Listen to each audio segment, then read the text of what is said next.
So today we're going to give an update on where we are with COVID-19 and go through some of the data and talk about the measures that we're going to have coming up in the next few days and weeks.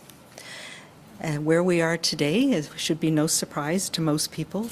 We're in a reasonably good place. Since I last provided an update in March, we have continued to see progress that is in the right direction. Transmission, hospitalizations, and deaths are all down since our last report, and this is encouraging. Our approach has always been to only have the minimum necessary restrictions to keep our communities safe, and now we're at a time where we can progress from legally enforceable community requirements to a place of collective being able to manage this together. We are transitioning from having all of our safety levels all of the time to requiring some of them, depending on the situation that we're in, depending on our risk at each time. And on top of the very core protection that we have from vaccination, and we can see that close to 60% of children, 5 to 11, over 90% of adults in British Columbia have received at least 2 doses of vaccine, and close to 60% have received their booster dose. This is important. This level of immunity and protection that we have as a population means that we can move ahead with some other steps. Before I get into the data, though, I would like to take a moment to acknowledge that we have lost now over 3,000 people to COVID in the course of this pandemic here in British Columbia. These are our mothers, our fathers, our aunties, our friends, our loved ones. Even though we are in a much better place today, I know that many families are dealing with the loss of their loved one, and that they've had to deal with this during this global pandemic has been a very challenging time. And I would like you to know that our thoughts and our prayers are with you as well. As we've seen in the last little while, hospitalizations and deaths in British Columbia continue to decline. We know that the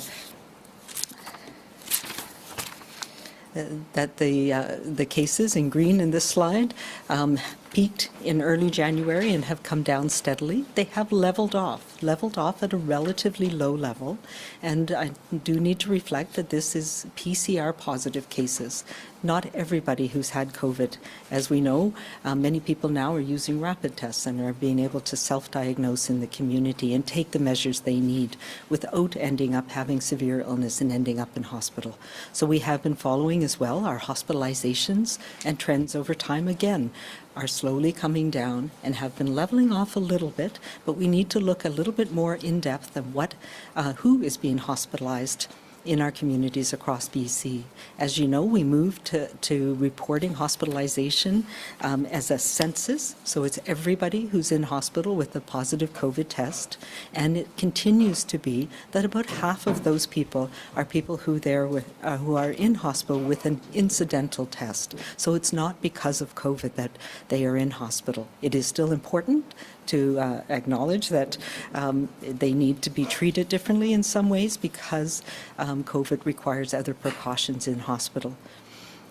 We continue to see, thankfully, a very low death rate. One of the things that we have started very early on is using other surveillance measures to help us understand the impact of this virus on communities. And one of the ones that has been proven to be extremely helpful is the wastewater surveillance that we started in 2020. And we can see that this reflected very well what we're seeing in communities, and it's not dependent on the number of people who are tested. We have seen a steady decrease over the last few months, and a leveling off once again, not quite at the low levels that we were seeing prior to the Omicron wave, but close to those. But in the last week to 2 weeks, we started to see a slight uptick in wastewater surveillance as well. And that reflects, again, the fact that we have opened up, that we are seeing more transmission in the community, even as hospitalizations and severe illness continue to decline.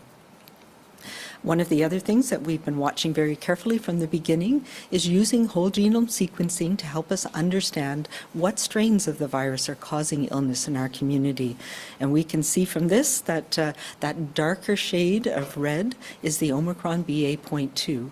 We have had predominantly the BA.1, and then early on we had a subset called the BA.1.1, and now about 70% to 75% of our cases are BA.2.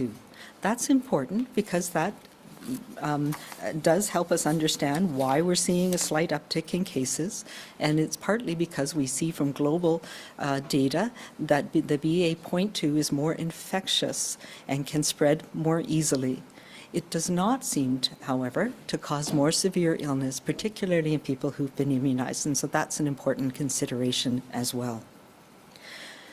So when we look at who are the people who are more likely to end up in hospital, and are there measures that we can take to help mitigate and prevent them from having that severe illness, we can see over time that it is our elders and seniors who are more likely to have severe illness and end up in hospital.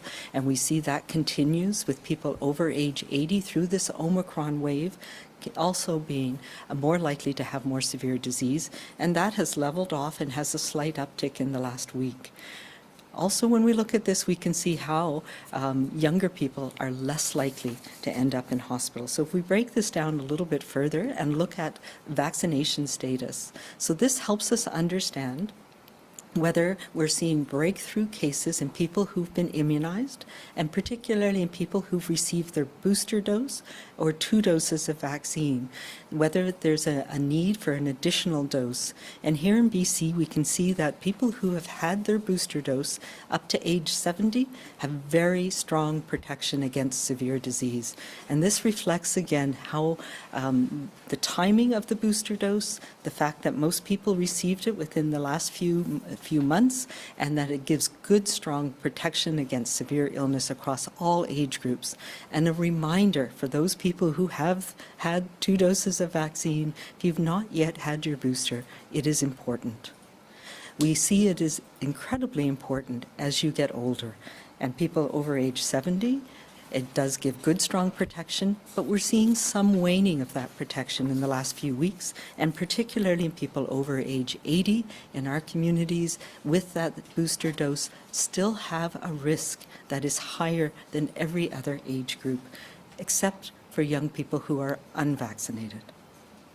So if we look at the cumulative hospitalization rate over this Omicron wave, we can see that it has differentially impacted people over age 70, and particularly people who are over age 80.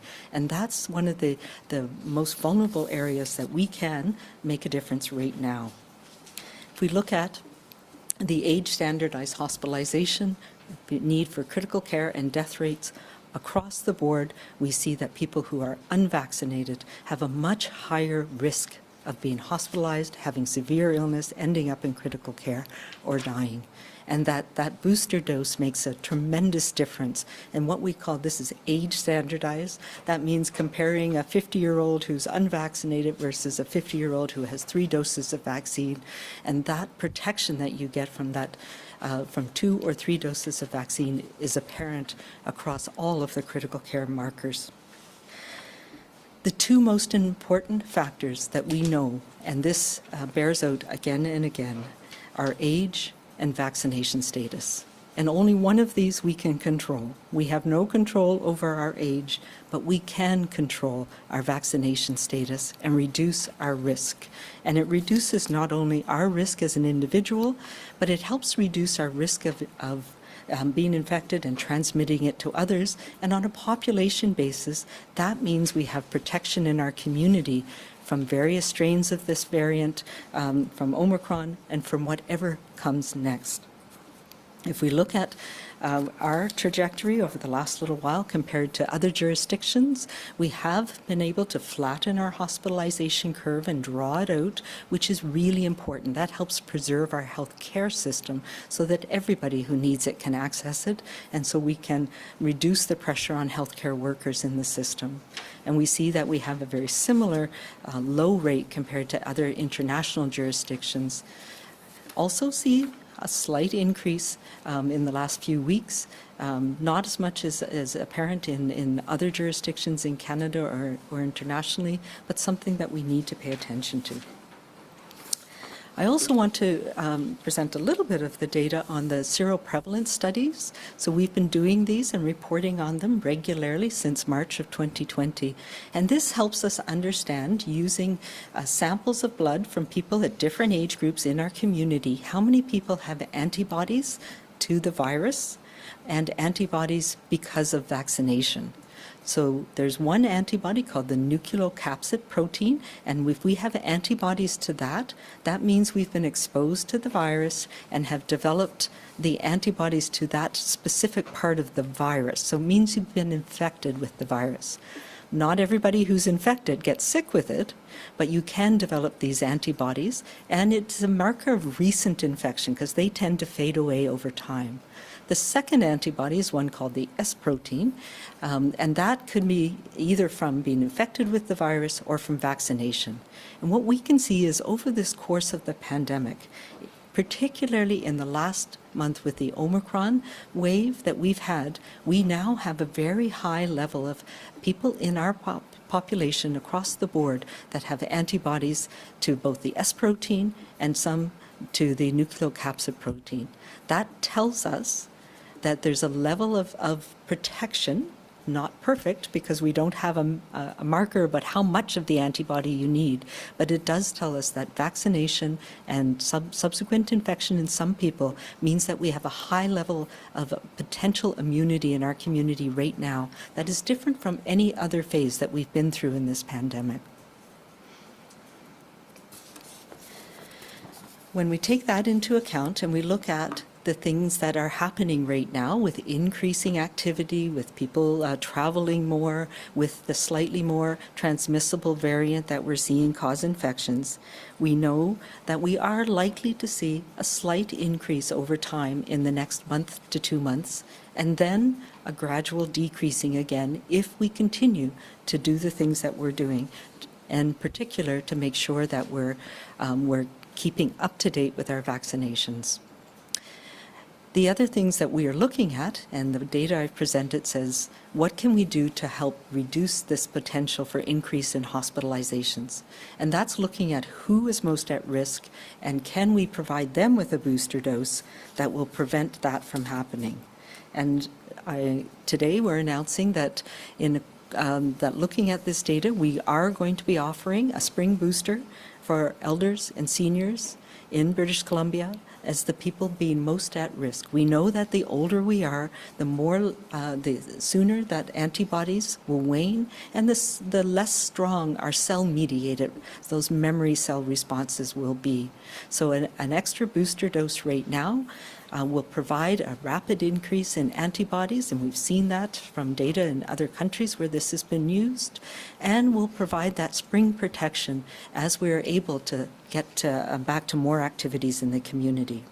So it will be available to, we'll be providing it to residents of long-term care at any age and assisted living, and for community seniors 70 and over across the board in British Columbia, as well as for Indigenous people at age 55 and older. And the fourth dose will be at about 6 months from your first booster dose or the dose 3. In addition, we've always had a different program. We've recognized that there are a group of people who are what we call clinically extremely vulnerable. And we know that they needed 3 doses of vaccine to get the protection that most people have from 2. And several months ago, we also put in a booster dose program for that group of people, so a dose 4 at about 6 months. And right about now is when many people who are in that CEV group 1 and 2, the immune compromising conditions, will be receiving their dose 4 as well. So this is going to be a really important measure for us to boost the immunity in those most vulnerable to severe illness and hospitalization as we go into these spring months. Along with that, With this level of community immunity that we have now, we are in a position where we continue to make progress and removing some of the measures that are no longer necessary all the time. One of those is the BC vaccine card, which was very effective at supporting people to get vaccinated, but also during this highest risk period, being able to have these measures in place in those highest risk settings. So it is no longer required under order, so no longer a legal order, but we do know that many businesses are looking at their own clientele and their own people who go into theaters and movie theaters, and some will continue to require this. As well, businesses will transition from COVID safety plans to communicable disease plans. And these were the plans that got us through much of 2021, and we reinstated those COVID-specific safety plans early on in the Omicron wave when we still didn't understand exactly what the conditions were going to be with Omicron. So we're now going back to those safety plans, still being aware in every workplace of the risks and the measures that are important to be in place to reduce the risk to workers in all of those situations. Finally, we'll be removing the post-secondary residence vaccine requirement. We have seen that there are very high rates of immunization in young people, particularly young people who are living in residence in post-secondary institutions, and so this was not felt to be required anymore. Just to go back for a minute to the spring boosters, I wanted to reiterate how important it is for all of us to ensure that we are up to date with our vaccines, and that means now getting a booster dose. We are seeing a leveling off in transmission, but that doesn't mean our province is no longer vulnerable to new potential variants that are coming in the future. It's important for us to address the risk we have now, but also to think ahead. We're still in a transition phase, and we're still in this pandemic, and we still have a lot of uncertainty of what's coming next. People who don't have the protection that vaccine gives are at the highest risk, no matter what your age. And more data shows us that the booster dose at all ages decreases transmission, doesn't eliminate it completely, but even with Omicron, even with the BA.2, it reduces that risk of infection across the board and provides, as we've noted, very strong protection against hospitalization, ICU, and death. So now is the time to get your booster. If you've had Omicron in the last few months, you can wait up to 3 months, but we know that the booster dose does give you longer and stronger lasting protection, even if you've had Omicron recently. I think it's important to recognize as well that we are transitioning from these broad societal orders where we needed all of these measures all of the time, but it's not all or nothing. We need to learn to live with COVID-19 better, to make sure that we continue our good habits that protect us, our family, and our community. I also want to say, and we've been talking about this on and off for the last number of weeks, but we will be transitioning from the daily numbers reporting to weekly reporting starting this Thursday, April 7th. What that means is that we will be able to automatically link data and have more in-depth and detailed, accurate reporting of numbers of the previous week to get people a better sense of what we expect to see and what the risk profile is. We have, as we've seen, especially during Omicron, when it was very challenging to keep up with the daily manual line lists, we see various swings on a day-to-day basis. So we now have an automated process that allows us to do it in a more accurate and timely way. As well, we'll be transitioning to a new way of reporting people who've died from COVID. And it's going to be looking at 30-day all-cause mortality in anybody who has had a COVID positive test. So that means we will be overcounting people early on, because we know that it takes several days for the linkage to happen between our lab tests and vital statistics. But then as we get the cause of death data in from vital statistics, that will be updated on a rolling basis. And that gives us a more accurate picture of all-cause impacts from COVID-19. I do want to just quickly update about the Regulated Health Professionals Order. I do want to also say that the changes in use of the BC vaccine card and this order have no bearing on the requirements that we continue to have for all healthcare professionals in our public healthcare system to be vaccinated. That requirement has been incredibly important in protecting our healthcare system through this wave and is important for helping us make sure we're ready for what comes in the future. But we have been working with the 18 regulated health profession colleges to gather data on vaccine status of every registrant, and the deadline for this was March 31st, and the colleges are actively doing that right now. We have good data on most people, but they are continuing to follow up on individuals who may have been on vacation or maternity leave and other things. Our team is now actively compiling this aggregated vaccination data by profession, and I will be reporting that out by profession so people will have an understanding of the vaccination levels in different professions in the community and can make their own informed decisions about their own care based on that.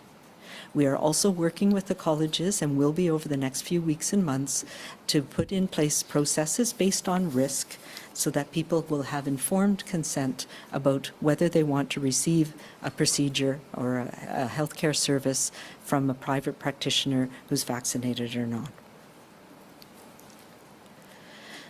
I do want to say as well that we are working very hard to integrate all of our surveillance pieces. And although we report out on a regular basis on a number of things, we are following a number of other surveillance streams, including a population, what we call sentinel surveillance. We've had this in place for many years for influenza, and we're integrating COVID into that so that we can look at all of the serious respiratory illnesses that we have to deal with and manage in the future. So that includes things like influenza, COVID, RSV, and para-influenza. We're looking at, we will be and continue to do facility-based monitoring of cases and outbreaks. We're expanding our systematic early warning signals through wastewater to areas outside of the Lower Mainland. This has proven to be a really helpful objective surveillance measure, so we'll be expanding it across the province and also expanding the number of pathogens that we can look for using this wastewater techniques that we've perfected over the last 2 years. We'll be continuing to do more frequent targeted serological surveillance. So that's looking for those antibodies in the blood that I've mentioned, doing it in a shorter time frame that helps us understand the transmission of the different respiratory viruses over time. And we'll be continuing with our whole genome sequencing as we've seen how helpful it is in helping us understand the different transmission patterns of the different variants that are affecting people in British Columbia. As we progress forward through this phase of our pandemic, a transition phase, we are in a place where we can go from those mandated requirements to managing things with the good, managing our own health, looking at the good habits that help us protect ourselves, our family, and our communities.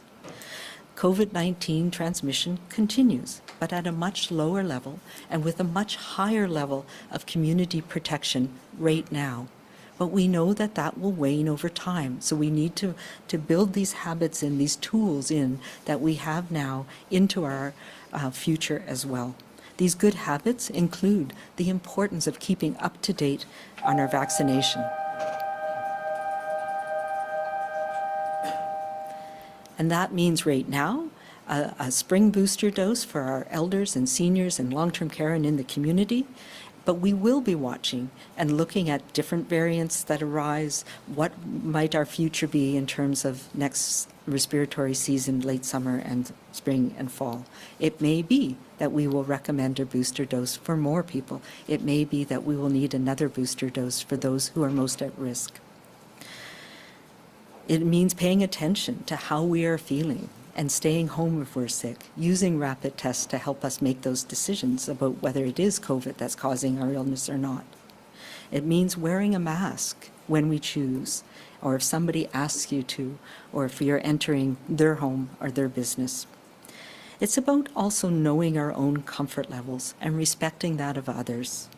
We need to pay attention to things like ventilation, about the things that help us, enable us to do this, like paid sick leave. There is no magic moment to lift restrictions, and there's no amount of delaying that will make it absolutely safe all the time. So it is something that we need to find this balance, and I believe as we're transitioning through this, we have the tools that we know work. We have vaccination. We have the things that we are getting used to being in the habit of doing, like staying away when we're sick, like wearing a mask when it's appropriate. This is our time to walk through this transition together. And I want to thank everybody across the province for doing their part for so long. It has been a most challenging time, and we are not through it yet. But your kindness and compassion has made the difference in so many ways. And we need to keep doing this together through this phase and as we get to the next phase in the spring and fall. Thank you very much.